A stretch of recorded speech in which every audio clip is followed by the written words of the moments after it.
ലോക്സഭാ തെരഞ്ഞെടുപ്പിൻ്റെ ഫലം വന്നപ്പോൾ വ്യക്തമായ ഒരു കാര്യമുണ്ട്. രാജ്യത്ത് കടുത്ത മത്സരം നടക്കുന്നത് ബി.ജെ.പിയും കോൺഗ്രസും തമ്മിലാണെന്ന്.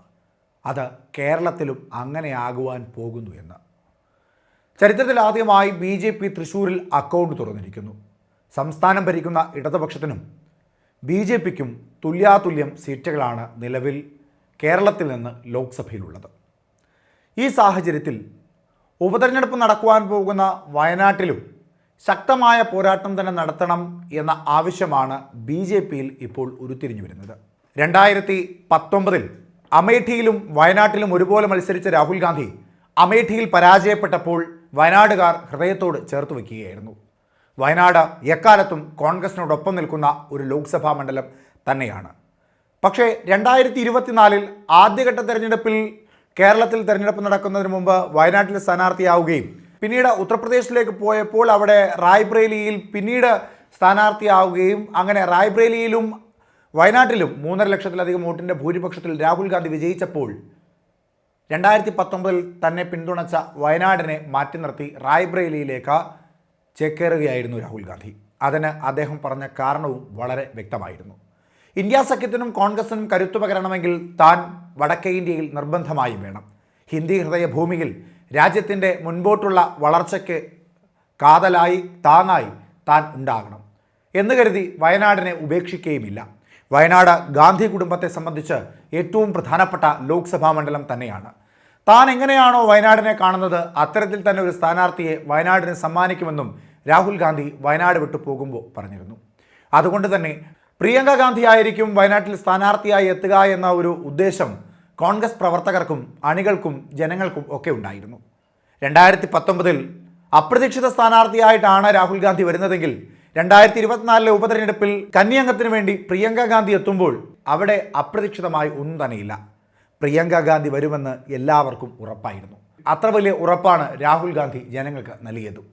അങ്ങനെ പ്രിയങ്ക ഗാന്ധി മത്സരിക്കുവാൻ എത്തുമ്പോൾ കോൺഗ്രസിൻ്റെ ഉള്ളിൽ വലിയ ആവേശമാണ്. ഒരു ഉപതെരഞ്ഞെടുപ്പ് എന്നതെല്ലാം മാറ്റി നിർത്തിക്കൊണ്ട് ഗാന്ധി കുടുംബത്തിലെ ഏറ്റവും പ്രധാനപ്പെട്ട ഒരു കോൺഗ്രസ് നേതാവ് മത്സരിക്കുവാൻ വരുന്നു എന്ന പ്രാധാന്യത്തെ മുൻനിർത്തിക്കൊണ്ട് ഉപതെരഞ്ഞെടുപ്പിനെ മാറ്റി നിർത്തി ഒരു തെരഞ്ഞെടുപ്പ് എന്ന തരത്തിൽ തന്നെ ശക്തമായ പോരാട്ടം നയിക്കുവാനാണ് കോൺഗ്രസ് തീരുമാനിച്ചിരിക്കുന്നത്. 2024 ലോക്സഭാ തെരഞ്ഞെടുപ്പിൽ 3.5 ലക്ഷത്തിലധികം വോട്ടുകളാണ് രാഹുൽ ഗാന്ധിക്ക് ലഭിച്ചതെങ്കിൽ പ്രിയങ്ക ഗാന്ധിക്ക് 4 ലക്ഷം വോട്ട് നിർബന്ധമായി നേടിക്കൊടുക്കണം എന്നാണ് കോൺഗ്രസിൻ്റെ ഇപ്പോഴത്തെ തീരുമാനം. അത് നടക്കുവാനും സാധ്യത ഏറെയാണ്. ബി.ജെ.പിയും ഇടതുപക്ഷവും ഇനി ആരെ കൊണ്ടുവന്ന് നിർത്തിയാലും വിജയിക്കുവാൻ സാധിക്കില്ല എന്നും പ്രിയങ്ക ഗാന്ധി തന്നെയായിരിക്കും വയനാട്ടിൽ വിജയിക്കുക എന്നും ഇപ്പോൾ തന്നെ ഒരു തരംഗവും പടർന്നു കഴിഞ്ഞു. അതുകൊണ്ട് പ്രിയങ്കയ്ക്ക് ഏറ്റവും ഉചിതമായ ഒരു സീറ്റ് തന്നെയാണ് ലഭിച്ചിരിക്കുന്നത്. ഇന്ത്യ സഖ്യത്തെ സംബന്ധിച്ചും വലിയ ആത്മവിശ്വാസമാണ് ഇപ്പോൾ പ്രിയങ്ക ഗാന്ധിയെ വയനാട്ടിൽ സ്ഥാനാർത്ഥിയാക്കിയതോടുകൂടി ഉണ്ടായിരിക്കുന്നത്. കാരണം തെക്കേ ഇന്ത്യയിൽ പ്രിയങ്കയും വടക്കേ ഇന്ത്യയിൽ രാഹുലും വരുന്നതോടുകൂടി ഇന്ത്യ സഖ്യം കുറച്ചുകൂടി ശക്തി പ്രാപിക്കുമെന്നും ഒപ്പം കോൺഗ്രസും വളരുമെന്ന ഉദ്ദേശം നിലവിൽ കോൺഗ്രസിനകത്തെ നേതാക്കന്മാർക്കും മറ്റ് ഇന്ത്യ സഖ്യത്തിലെ നേതാക്കന്മാർക്കും ഉണ്ട്.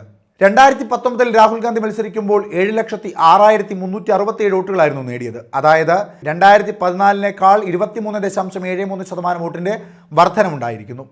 അത് 2024 ആയപ്പോൾ വലിയ കുറവുണ്ടായി. 6,47,445 വോട്ടുകൾ മാത്രമാണ് രാഹുൽ ഗാന്ധിക്ക് നേടുവാൻ സാധിച്ചത്. 59.69% വോട്ട്, 5.25% വോട്ടിൻ്റെ കുറവാണ് രാഹുൽ ഗാന്ധിക്ക് 2024 വയനാട്ടിലുണ്ടായിരിക്കുന്നത്. അതുകൊണ്ട് നിലവിലത്തെ ഭൂരിപക്ഷമായ 3,64,422 എന്ന വോട്ട് വർദ്ധിപ്പിച്ച് 4 ലക്ഷത്തിന് മുകളിൽ കൊണ്ടുവരിക എന്ന ഉദ്ദേശമാണ് കോൺഗ്രസിനുള്ളത്. വിജയമല്ല വയനാട്ടിലെ കോൺഗ്രസിനെ സംബന്ധിച്ച് ഏറ്റവും പ്രധാനപ്പെട്ട കാര്യം, അതിനപ്പുറത്തേക്ക് ഭൂരിപക്ഷമാണ്. എന്നാൽ ഇവിടെ ഒരു അട്ടിമറി വിജയത്തിന് സാധ്യതയുണ്ട് എന്ന കണക്കൂട്ടലിൻ്റെ പുറത്ത് ഇപ്പോൾ ബി.ജെ.പി പ്രമുഖയായ ഒരു ബി.ജെ.പി സ്ഥാനാർത്ഥിയെ കളത്തിലിറക്കുക എന്നൊരു ഉദ്ദേശം കൂടി മുൻപോട്ട് വയ്ക്കുന്നുണ്ട്. തൃശ്ശൂരിലെ ബി.ജെ.പി സ്ഥാനാർത്ഥിയായ സുരേഷ് ഗോപിയെ പോലെ രാഷ്ട്രീയ പ്രവേശനം നടത്തി രാഷ്ട്രീയ വളർച്ച നേടിയിട്ടുള്ള ഒരു സിനിമാ താരം ഖുഷ്ബുവിനെയാണ് ബി.ജെ.പി വയനാട്ടിലെ സ്ഥാനാർത്ഥിയാക്കുവാൻ പോകുന്നത്. 2010 മെയ് മാസം തമിഴ്നാട്ടിലെ ഒരു വേദിയിൽ വെച്ച് DMK-യിലേക്ക് രാഷ്ട്രീയ പ്രവേശനം നടത്തിയ ഖുഷ്ബു സുന്ദർ എന്ന തമിഴ് സിനിമാ ആസ്വാദകരുടെ ഖുഷ്ബു പിന്നീട് ഒരു രാഷ്ട്രീയക്കാരിയായി മാറുകയായിരുന്നു.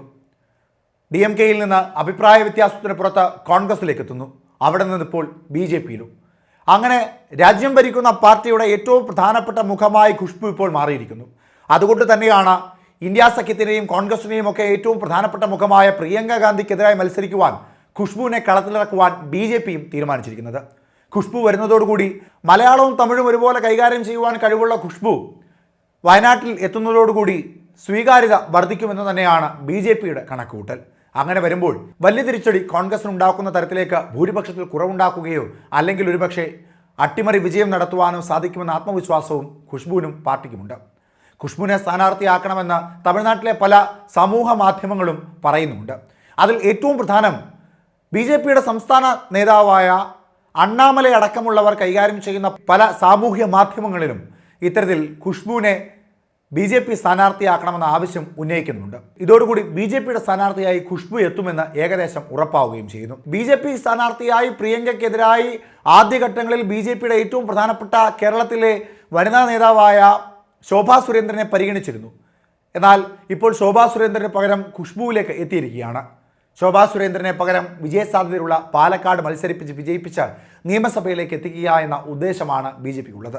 അങ്ങനെ വരുമ്പോൾ പാലക്കാട് സുഗമമായി വിജയിച്ചു വരികയും ഖുഷ്ബു മത്സരിക്കുന്നതോടുകൂടി കോൺഗ്രസിന് വലിയ സമ്മർദ്ദമുണ്ടാക്കുവാൻ സാധിക്കുമെന്നും വിശ്വസിക്കുന്നു BJP.